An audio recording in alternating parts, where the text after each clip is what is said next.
When time is running out and a life is slipping away, drastic measures may be the only hope of turning a victim into a survivor. I'm William Shatner. Tonight, true stories of men and women whose courage is an inspiration on Rescue 911.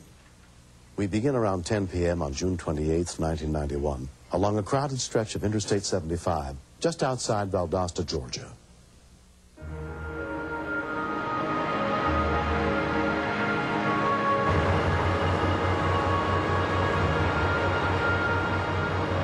Joanne and Dave Oser had driven this road many times before. We were traveling to visit my family. Sometimes you're on stop and go on I-75. It was not like that at all. It was pretty full.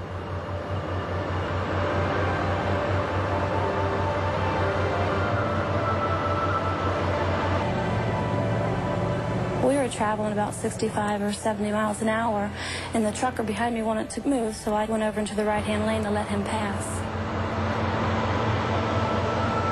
Not far behind them, Jane Rodenhausen was driving on the same highway. From the evidence at the scene, it appears that they left the roadway for unknown reasons.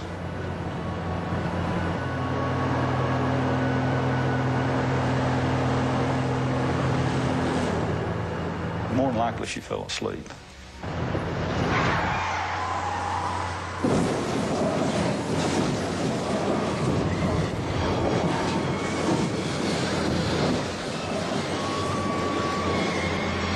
When we continue, there's a woman standing there. She said, "My God," she said, "somebody..." A semi on Interstate 75.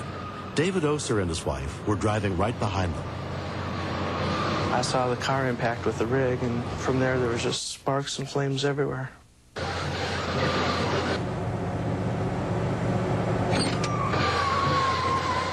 I was hoping he wouldn't jackknife. A few cars back, off-duty police officer Marty O'Connell and his family could not see what was happening. I could smell burning rubber. I could see glass and smoke. From my past experience being in law enforcement and whatnot, I knew then there was a car accident.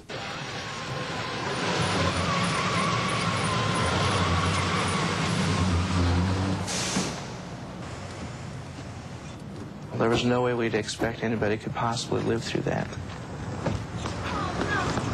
I grabbed the cellular, I dialed 911. There's a woman standing there. She said, "My God," she said, "somebody's got to get that woman out of there." At this time, I didn't even realize somebody was in the car still. Get the box off. We got to get the box off. There was a truck driver standing to the rear of the semi. I said, "Oh, you got to get the trailer part off of her." There was flames, but not real great flames at this time. Keep going. Come on. Come on. And I ran to the different trucks and asking for fire extinguishers and bringing them back up to them. Okay, right there, that's good. But when he backed it off, the car really went up then because it got more air around it. I could see she was hurt really bad. I wasn't sure she was alive at this time or anything. I'd always heard you never remove anybody because of possible injury, but if she'd stayed in the vehicle without being pulled out, she'd have definitely burned. I lifted her up, but she wasn't coming out of the car. Her foot's stuck, hold on. The flames would not stop. Then people kept saying, "It's going to blow, it's going to blow." I really didn't pay that much attention to the flames at the time because I had just concentrated on getting her out. That was all I was worried about. Help me with the door, help me with the door, somebody. But the car's getting hotter and hotter.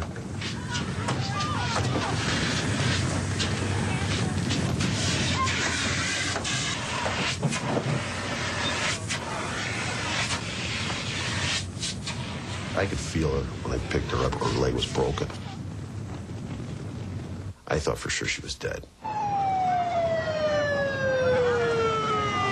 We looked back to the vehicle, and probably within a minute it was totally engulfed. The 1st Cook County Rescue Unit arrived on the scene, including paramedic Ron Register.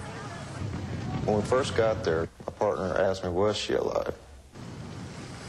She was unresponsive, barely breathing.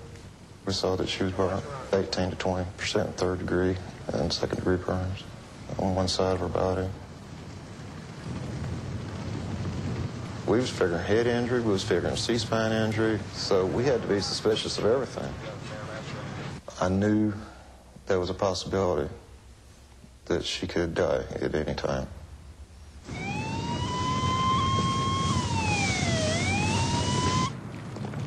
35-year-old Jane Rodenhausen was taken to South Georgia Medical Center and examined by trauma physician Howard Jones. She has been in a car wreck. She is unconscious. The first thing we had to do was just stabilize her ability to get air and breathe. She had a very high pulse, which shows signs that her circulatory system is near or at collapse. And she had multiple injuries to the left arm and leg, both burns and lacerations and fractures. We got IVs going already? Also, she had what's called a closed head injury. Our main concern after the initial stabilization was the fact that she had a comminuted ruptured spleen, and then she had a crushed pelvis. She had lost a great deal of blood. She required what's called red tag blood. It means you don't even bother to take the time to type it. Jane was transferred to the burn unit of Shands Hospital at the University of Florida in a semi-conscious state. Her close friend, Kay Rogers, was notified of the accident. Her face was swollen. She was covered in bandages. Her hair was burned. And it was just, it didn't look like Jane at all. It was not someone that I had seen before. 2 months passed before Jane regained full consciousness.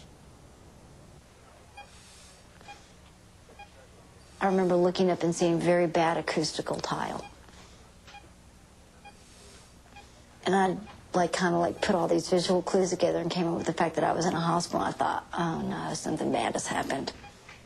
All the senses started reporting in, and it was like, left arm can't move it, left leg, nope, up in the air. Little by little, I knew I was in big trouble. It was just like one day, she decided it was time to wake up and get with the program, and she did. And it was, after that, it was amazing.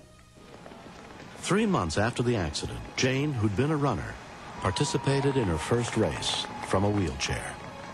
That was my goal when I was in the hospital, was to do this race.